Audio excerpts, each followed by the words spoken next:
Good morning friends, मैं जयशंकर आज आपके सामने lesson number 5 English speaking course का लेके आया हूँ। मैं वीडियो स्टार्ट करने से पहले सबसे रिक्वेस्ट करता हूँ कि मेरी वीडियो को लाइक करें और सब्सक्राइब करें। मैं देख रहा हूँ कि आप मेरी वीडियो को सब्सक्राइब नहीं कर रहे हैं। प्लीज़ आपसे रिक्वेस्ट है, ताकि मैं भी मोटिवेट होता रहूँ, आप मेरी वीडियो को सब्सक्राइब ज़रूर करें और वीडियो को अंत तक देखें ताकि आप इसका पूरा फ़ायदा उठा सकें। तो आज हम इंग्लिश स्पीकिंग कोर्स का जो ग्रामर का जो हिस्सा था, उसमें कल हम पढ़ रहे थे कि सेंटेंस के 3 पार्ट होते हैं, सब्जेक्ट, वर्ब एंड ऑब्जेक्ट। तो कल मैंने सब्जेक्ट बताया था लेसन नंबर 4 में। आज मैं वर्ब के बारे में आपको बताना चाहता हूँ। तो वर्ब को इंग्लिश में वर्ब बोलते हैं और हिंदी में उसको क्रिया बोलते हैं। तो क्रिया किसको कहते हैं?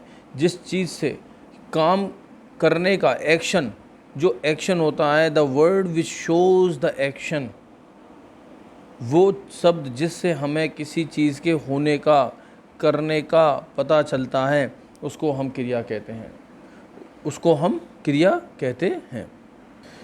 दूसरे शब्दों में हम बोल सकते हैं कि क्रिया हमें बताती है कि जो सब्जेक्ट जो करता है वो क्या कर रहा है। जैसे कि राम सो रहा है, मैं पढ़ रहा हूँ, वो जग रहा है, वो दौड़ रहा है, मैं सोच रहा हूँ। तो ये जो सारी चीज़ हैं, सोना, पढ़ना, लिखना, दौड़ना, भागना, ये क्या है? ये कर्ता के बारे में बता रही हैं कि कर्ता क्या कर्ता, अब पोजीशन क्या है कर्ता की, मतलब उसका स्टेट ऑफ माइंड क्या है, उसका स्टेट ऑफ फिजिकल बॉडी की क्या चीज़ है, स्टेट उसकी फिजिकल बॉडी की, मतलब वो, मतलब वास्तविक रूप में क्या हो रहा है उसके साथ, दिमागी रूप से हो रहा है या फिजिकली, मतलब शारीरिक रूप से कर रहा है। शारीरिक रूप से क्या कर रहा है? दौड़ना, चलना, काम करना, सोना, बैठना, ये सब फिजिकल है। और दिमागी रूप क्या हो गया? सोचना, पूजा, चिंतन करना, ये सारी चीज़ें जो है वो दिमागी अवस्था होगी। तो क्रिया हमारे अवस्था के बारे में बताती है जो करता करता है। तो we can say verb is the one which describes the action और the state of the subject. क्रिया वो चीज़ है जिसके माध्यम से हम सब्जेक्ट के बारे में, उसकी अवस्था के बारे में, उसके कार्य के बारे में जानकारी हासिल करते हैं। ओके, अब मैं जैसे एग्जांपल देता हूँ, राम सो रहा है। Ram here is the subject, यहाँ राम सब्जेक्ट है, लेकिन सोना क्या है? क्रिया है। लेकिन अगर मैं अब बोलता हूँ कि राम 8 साल का है, तो राम तो यहाँ सब्जेक्ट है, लेकिन यह कोई क्रिया नहीं हो रही है। यहाँ पे उसकी अवस्था के बारे में बता रहा जा रहा कि वो है क्या, वो 8 साल का बच्चा है। तो इसको हम सिंपल सेंटेंस कहेंगे। जहाँ पे क्रिया का कोई भी यूज़ नहीं होता, उसको हम सिंपल सेंटेंस कहते हैं। तो सिंपल और ये सारी चीज़ बाद में, मैं आपको वर्ब बता रहा हूँ। जब हम टेंसों में आएंगे तब हम आपको बताएंगे कि सिंपल सेंटेंस या टेंस किसको कहते हैं। अभी तो हम सिर्फ वर्ब को समझ लेते हैं। इसके बाद आता है वर्ब कितने प्रकार की होती हैं। वर्ब 2 होती है, एक तो मेन वर्ब, मुख्य वर्ब, और एक होती है हेल्पिंग वर्ब, सहायक क्रिया। मुख्य क्रिया और सहायक क्रिया।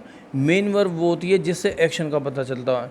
जैसे कि मेन वर्ब क्या होता है? जिनसे एक्शन का पता चलता है। फॉर एग्जांपल, चलना, उठना, बैठना, भागना, काम करना, तोड़ना, लड़ना, झगड़ना, बात करना, ये सारी चीज़ें, सोचना, ये सारी चीज़ें क्या मुख्य क्रियाएं हैं। इनको हम मुख्य क्या, मेन वर्ब्स बोलते हैं इनको।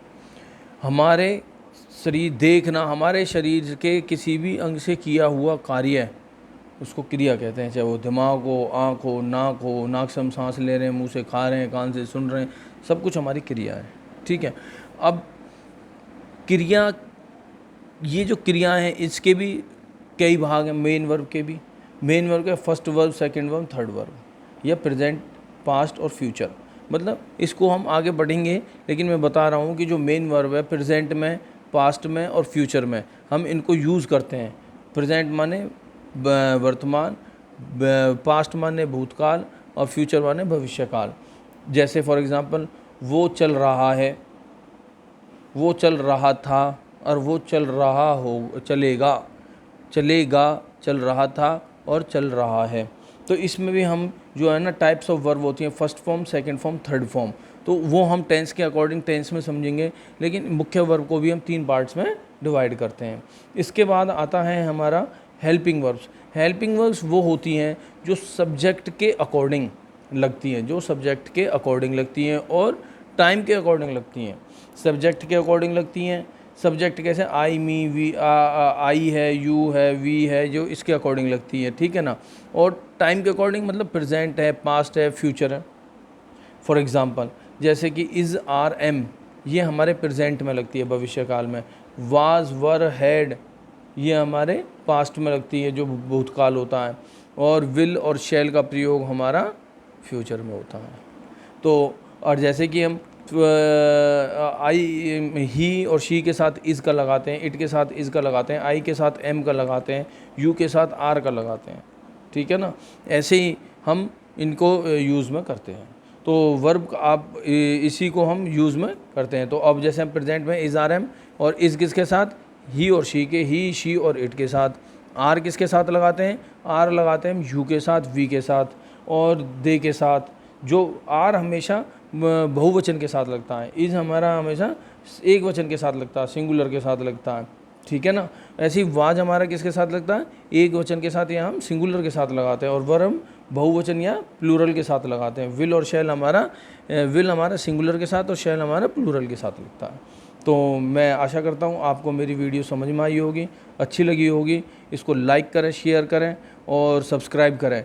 और मैं इसके नोट्स आपको आज दे रहा हूँ। वर्ब्स के नोट्सों को पढ़ें, गहराई से पढ़ें। आपको अगर समझ में नहीं आता हो तो मेरे को कमेंट करें, और मेरे से पर्सनली आप फ़ोन करके पूछ सकते हैं, मैं आपकी हेल्प करूँगा। लेकिन मैं एक बात ज़रूर आपसे बोलूँगा, चैनल को सब्सक्राइब करें। Thank you.